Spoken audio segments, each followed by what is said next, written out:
इसलिए ये जानना ज़रूरी था और इतनी चीज़ें बताई, क्योंकि ये बात समझ लेना ज़रूरी है कि पहला तो ये कॉम्प्लेक्स प्रोसीजर है, और जो हम डोज असेस भी कर रहे हैं वो कितना एक्यूरेट है। जब आप प्रॉब्लम समझोगे और कौन सा मेथड मैंने अप्लाई किया है उसको समझोगे, तब तब हमें समझ में आएगी कि जो हम असेस कर रहे हैं या एस्टिमेट कर रहे हैं उसमें इन एक्यूरेसी है या नहीं है, या कितना सही है, हमें कितना रिलाई करना है। इसलिए पूरा प्रोसेस समझना बहुत ज़्यादा ज़रूरी है। ओके, सो ये बोल रहे कि इतना वाइड वेरिएशंस है किसमें, इन the characteristics of human beings में। बच्चे की फिजियोलॉजी अलग है, हमारी अलग है, यंग जो है उनकी अलग है, कोई बीमार है उसका अलग है।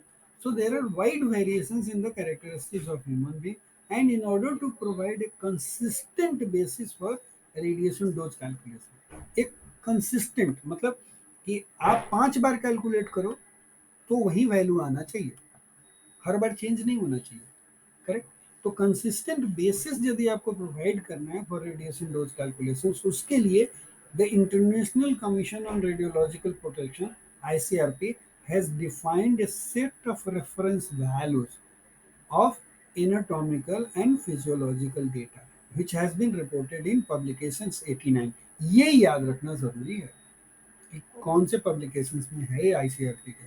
तो आईसीआरपी का पब्लिकेशन नंबर 89 है। उसमें क्या दिया उन्होंने कि reference values of anatomical and physiological data, मतलब बॉडी के एनाटॉमिकल स्ट्रक्चर्स ऐसे हैं और उसकी फिजियोलॉजी यदि ऐसी है तो डोज कितना लगेगा, ये चीज इस पब्लिकेशंस में इन्होंने बताया।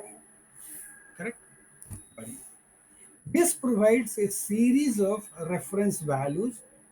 ये डॉक्यूमेंट जो है, this document provides a series of reference values for both male and female subjects of 6 different ages. 6 different ages के अलग अलग एनाटॉमिकल और फिजियोलॉजिकल मॉडल्स दिए हैं इन्होंने। आईसीआरपी कौन सा पब्लिकेशन? 89। Very nice. चलिए, आईसीआरपी पब्लिकेशन 89 का 6 डिफरेंट एजेस, न्यूबॉर्न 1 ईयर का, 5 ईयर का होगा तो 10 साल, 10 साल, 15 ईयर्स का, adult and adult. Some examples of reference data for an adult male are shown in figure table, shown in table 9.1। ये टेबल 9.1 है। Some characteristics of reference man. Organ mass बताया, total body, percentage of total body, reference man बोले तो sir, क्या reference organs of reference man, मतलब reference man का standard. हाँ, एक स्टैंडर्ड उन्होंने बनाया, राइट, कि ये एक स्टैंडर्ड आदमी है जिसमें उसका टोटल बॉडी का वेट जो है वो कितना है, 73 केजी होगा। स्केलेटन का वेट जो है वो 10.5 केजी है। मसल्स का वेट 29 है, राइट। अब देखो यहाँ परसेंटेज ऑफ टोटल बॉडी, मतलब 73 KG 100% of the total body. Correct, उन्होंने 100% हाँ, 73 केजी मीन्स 100%। ओके, और स्केलेटन 10.5 केजी का है तो it is 14% of the total body weight. Okay, muscles 29 KG which is the 40% of the body weight. Fat 14.6 KG, 20% of the body weight, total body weight basically. और blood 5.6 KG, it was 7.7% of the total body wait. उसके बाद GI tract, right, 2.3 KG और it is 3.2% of the total body wait. और thyroid gland का wait उन्होंने माना 0.02 KG, मतलब 20 ग्राम, right, something like this, 200 ग्राम, नहीं सर, 20 ग्राम, 20 ग्राम हाँ हुआ ना। हाँ, राइट, और it is 0.027% of the body wait. ठीक है, ये रेफरेंस मैन जो है कितना पानी पीता है, वाटर बैलेंस क्या है, राइट। तो फ्लूइड इनटेक जो है, water intake litre per day. कितना? फूड और फ्लूइड से 2.6 लीटर पर डे लेता है, right? Okay. Oxidation 0.3 litre per day का है, राइट? और टोटल कितना हुआ इसका? 2.9 लीटर पर डे का इंटेक है बेसिकली। अच्छा ओके, ठीक है सर, वाटर इनटेक जो है। हाँ 2.9 लीटर ये एज्यूम किया रेफरेंस में इनका। ओके, और एक्सक्रीशन जो है urine 1.6 litre per day. Sweat के थ्रू कितना निकल रहा है? 0.5 litre per day. Insensible 0.69, feces 0.11 and total again 2.9 litre per day. मतलब वो एक दिन में इतना इंटेक ले रहा है 2.9 लीटर पर डे वाटर का उसका इंटेक है, और एक्सक्रीशन भी टोटल 2.9 का है।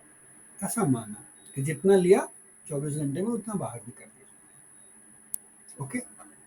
दूसरा, air balance. Air inhaled during 8 working hour day. 8 working hour day क्यों लिया? क्योंकि जो हम लोग जो काम कर रहे हैं वो 8 वर्किंग आवर ही ले रहे हैं। मतलब जनरली ये कैलकुलेशंस जो लोग इस फील्ड में काम कर रहे हैं उनके लिए ही इंटरनल हजार्ड कैलकुलेशंस के लिए है। और उस केस में याद रखना, 5 डेज का वीक। हाँ 5 days a week 8 hour hours in 24 hour, one day में, एक दिन में 8 घंटे काम। Okay, so air inhaled during 8 hours working day में कितना है? 9.6 मीटर क्यूब। ठीक है, मतलब 9.6 लीटर के आसपास आ रहा है ना। हाँ सर। और air inhaled during 16 hours not at work. बाकी जो 16 घंटा टोटल 24 घंटे का वर्किंग है, 8 घंटे जब हम लोग काम कर रहे हैं तो 9.6 मीटर क्यूब का ये है, इतना एयर हम इनहेल कर रहे हैं। और रिमेनिंग जो है 16 घंटे जब हम काम नहीं कर रहे हैं तो उस समय पे 13.3 मीटर क्यूब एयर जो है वो इनहेल कर रहे हैं। टोटल इनहेल कितना हुआ? 23 मीटर क्यूब पर डे। तो 23 लीटर रफली जो है वो हम लोग आसपास का एयर जो है डेली इनहेल करते हैं। एक रेफरेंस में जो इन्होंने माना है और उसी के बेसिस पे सारी चीज कैलकुलेशंस हुई है। अब इसके बेसिस पे जब तुम कैलकुलेशंस करोगी और कोई नॉर्मल से इससे डेविएट होएगा तो तुमको आइडिया हो गया ना कि मैं जो कैलकुलेट कर रही हूँ इस केस में कितना सही है और कितना नहीं है। ये जानना जरूरी है, करेक्ट? तो ये रेफरेंस मैन का कैरेक्टरिस्टिक्स यहाँ पे कैलकुलेशन हो रहा है, इसलिए ये टेबल इंपॉर्टेंट है। It was pointed out earlier that the fate of a particular radionuclide inside the body depends on its chemical and physical form. For example, some elements distribute themselves fairly uniformly and so irradiate the whole body at about the same rate. यदि मान लो कि कोई substance body में पूरा blood में mix हो गया तो पूरी बॉडी उससे इरेडिएट होगी इक्वल रेट से, अबाउट द सेम रेट से, correct? The majority of elements, however, tend to concentrate in a particular organ. Yes, sir. So that an intake of radioactivity may result in different dose rate to the various organ of the body. Example of such elements are iodine, which concentrate in the thyroid gland, and plutonium, which concentrate in lung or bone. तो यहाँ पे यदि plutonium आया inhale किया या ingest किया तो सबसे ज्यादा डोज लंग्स और बोन को लगेगा, और आयोडीन आया तो सबसे ज्यादा थायराइड को लगेगा।